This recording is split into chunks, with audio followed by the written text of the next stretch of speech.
Jack and the Beanstalk. There was once upon a time a poor widow who had an only son named Jack, and a cow named Milky White. And all they had to live on was the milk the cow gave every morning, which they carried to the market and sold. But one morning Milky White gave no milk, and they didn't know what to do. "What shall we do? What shall we do?" said the widow, wringing her hands.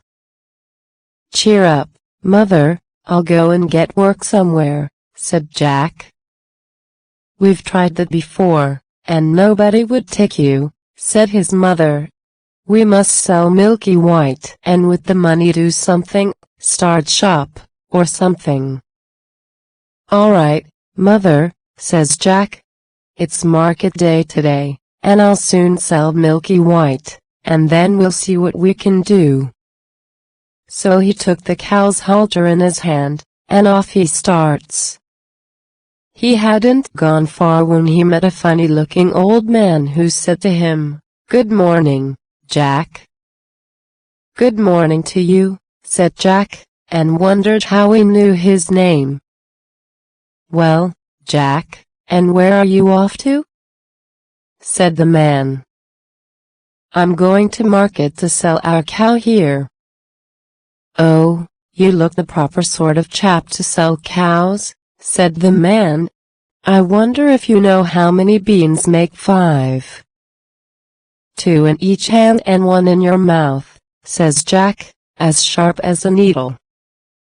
"Right you are," said the man, "and here they are, the very beans themselves." He went on pulling out of his pocket a number of strange-looking beans. "As you are so sharp," says he, "I don't mind doing a swoop with you, your cow, for these beans." "Walker," says Jack, "wouldn't you like it?" "Ah, you don't know what these beans are," said the man. "If you plant them overnight, by morning they grow right up to the sky." "Really?" says Jack. "You don't say so." "Yes, that is so, and if it doesn't turn out to be true, you can have your cow back." "Right," says Jack, and hands him over Milky White's halter and pockets the beans. Back goes Jack home, and as he hadn't gone very far, it wasn't dusk by the time he got to his door. "What back, Jack?" said his mother. "I see you haven't got Milky White, so you've sold her. How much did you get for her?" "You'll never guess, mother," says Jack. "No, you don't say so." "Good boy." £5, 10, 15, no, it can't be 20. "I told you you couldn't guess. What do you say to these beans? They're magical. Plant them overnight and—" "What?" says Jack's mother. "Have you been such a fool, such a dolt, such an idiot, as to give away my Milky White, the best milker in the parish, and prime beef to boot, for a set of paltry beans? Take that. Take that. Take that. And as for your precious beans, here they go out of the window. And now off with you to bed. Not a sup shall ye drink, and not a bit shall you swallow this very night." So Jack went upstairs to his little room in the attic, and sad and sorry he was, to be sure, as much for his mother's sake, as for the loss of his supper. At last he dropped off to sleep. When he woke up, the room looked so funny. The sun was shining into part of it, and yet all the rest was quite dark and shady. So Jack jumped up and dressed himself and went to the window. And what do you think he saw? Why, the beans his mother had thrown out of the window into the garden, had sprung up into a big beanstalk which went up and up and up till it reached the sky. So the man spoke truth after all. The beanstalk grew up quite close past Jack's window, so all he had to do was to open it and give a jump onto the beanstalk, which was made like a big plated ladder. So Jack climbed and he climbed and he climbed and he climbed and he climbed and he climbed and he climbed till at last he reached the sky. And when he got there he found a long broad road going as straight as a dart. So he walked along and he walked along and he walked along till he came to a great big tall house, and on the doorstep there was a great big tall woman. "Good morning, Mum," says Jack, quite polite like. "Could you be so kind as to give me some breakfast?" For he hadn't had anything to eat, you know, the night before, and was as hungry as a hunter. "It's breakfast you want, is it?" says the great big tall woman. "It's breakfast you'll be if you don't move off from here. My man is an ogre, and there's nothing he likes better than boys broiled on toast. You'd better be moving on or he'll soon be coming."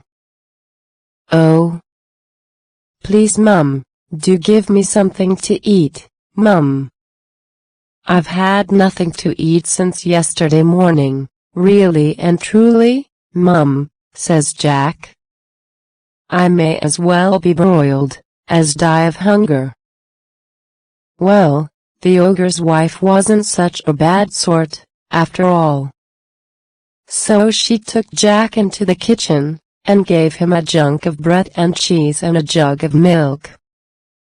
But Jack hadn't half finished these when thump, thump, thump.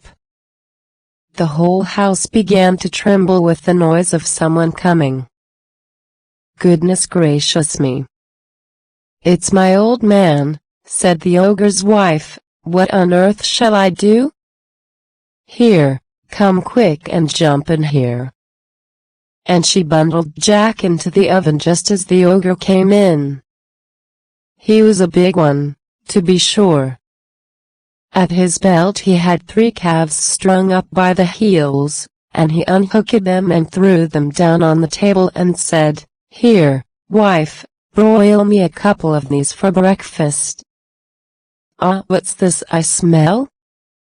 Fee-fi-fo-fum, I smell the blood of an Englishman. Be he alive, or be he dead, I'll have his bones to grind my bread." "Nonsense, dear," said his wife, "you're dreaming. Or perhaps you smell the scraps of that little boy you liked so much for yesterday's dinner. Here, go you and have a wash and tidy up, and by the time you come back your breakfast'll be ready for you." So the ogre went off, and Jack was just going to jump out of the oven and run off when the woman told him not. "Wait till he's asleep," says she. "He always has a snooze after breakfast." Well, the ogre had his breakfast, and after that he goes to a big chest and takes out of it a couple of bags of gold and sits down counting them till at last his head began to nod and he began to snore till the whole house shook again. Then Jack crept out on tiptoe from his oven, and as he was passing the ogre he took one of the bags of gold under his arm, and off he pelters till he came to the beanstalk, and then he threw down the bag of gold, which of course fell into his mother's garden, and then he climbed down till at last he got home and told his mother and showed her the gold and said, "Well, Mother, wasn't I right about the beans? They are really magical, you see." So they lived on the bag of gold for some time, but at last they came to the end of that, so Jack made up his mind to try his luck once more up at the top of the beanstalk.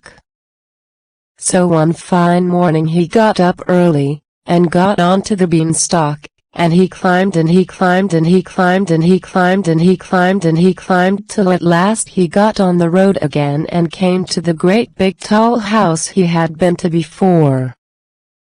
There, sure enough, was the great big tall woman a-standing on the doorstep. "Good morning, Mum," says Jack, as bold as brass. "Could you be so good as to give me something to eat?"